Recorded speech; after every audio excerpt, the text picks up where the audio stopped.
কি দিয়া? কোরআন দিয়া।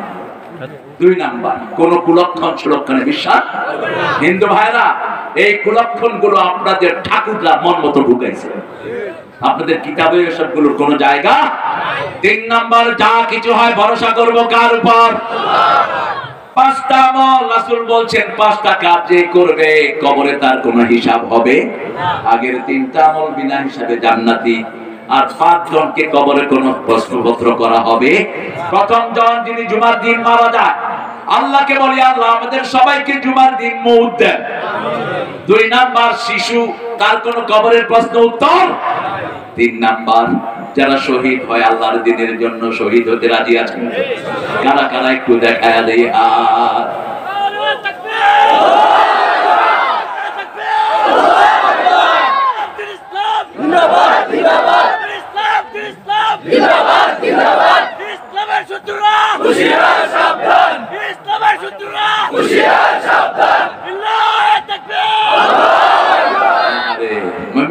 মোমেন শাহ, আপনারা বলবেন মোমেন শাহ, আর যারা ইসলামিক না তারা বলে মাই ম্যান সিং।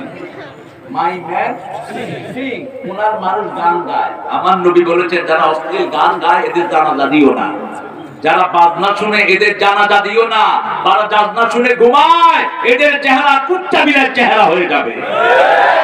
অচিরেই শাস্তি আসতেছে। নায়িকা গায়িকাকে মাথায় ঢুকাবো না, ঢুকাবো কোরআনের প্রেমিককে। ঠিক আছে? ঠিক। ঢুকাবো আলেমকে। তাহলে প্রথম কাজ জুমার দিন মৃত্যু। 2 নাম্বার, নাবালক শিশু। 3 নাম্বার, যারা রাতের বেলায় সূরা মুলক পড়ে কবরে তাদেরকে কোনো প্রশ্ন করা হবে না।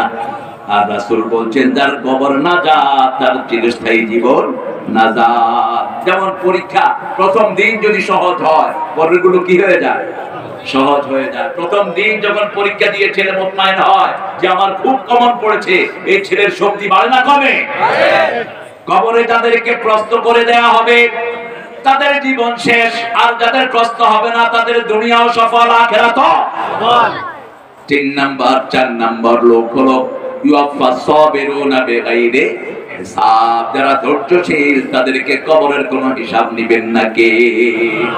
তাহলে প্রথম হলো জুমার দিন যারা মারা যায়, 2 নাম্বার যারা নাবালক শিশু, 3 নাম্বার যারা রাতে সূরা মুলক পড়ে, 4 নাম্বার শিশু, 4 নাম্বার যে ধৈর্যশীল তাকে বিনা হিসাবে জান্নাত দান করবেন কে? হতে রাজি আছেন তো? প্রথমটা কি বললাম? জুমার দিন। 2 নাম্বার নাবালক, 3 নাম্বার সূরা মুলক, 4 নাম্বার ধৈর্যশীল, 4 নাম্বার কি? ধৈর্যশীল। 5 নাম্বার শহীদ। 5 নাম্বার কি? শহীদ। আমাদের যে ছেলেরা জালেমকে হটানোর জন্য প্রাণ দিয়েছে এরাও শহীদ। ঠিক না ঠিক? আল্লাহর কোরআনকে বিজয় করার জন্য যারা জান দিবে তারা কি? শহীদ। আল্লাহ তাদের মধ্যে আমাদেরকে শামিল করে দেন। অনেক যোগ্য আলেমরা আছেন ইনশাআল্লাহ, তারা এসে কথা বলবেন। আমি দোয়া চাই আপনাদের কাছ থেকে। পড়ি সুবহানাকা আল্লাহুম্মা ওয়া বিহামদিক আশহাদু আন লা ইলাহা ইল্লা আনতা আস্তাগফিরুকা ওয়া আতুবু ইলাইক। নাসিরের জন্য দোয়া করছি, নাসিরকে আল্লাহ যেন কবুল করে, বলেন আমিন। খুররম খানের জন্য দোয়া করছি। আমাকে প্রথম এই নড়ায় এখানে নান্দাইলে যিনি এনেছেন তিনার নাম কি? খুররম খান চৌধুরী। আল্লাহ তার কবরকে জান্নাতুল ফেরদাউস বানিয়ে দিন। আমাদের যত দলের যত নেতা কর্মী মারা গেছে আল্লাহ সবাইকে জান্নাতুল ফেরদাউস দান করে দেন। আমরা ইনশাআল্লাহ যত আলেম আসছেন এই যে এসেছে আমাদের প্রিয় কি নাম?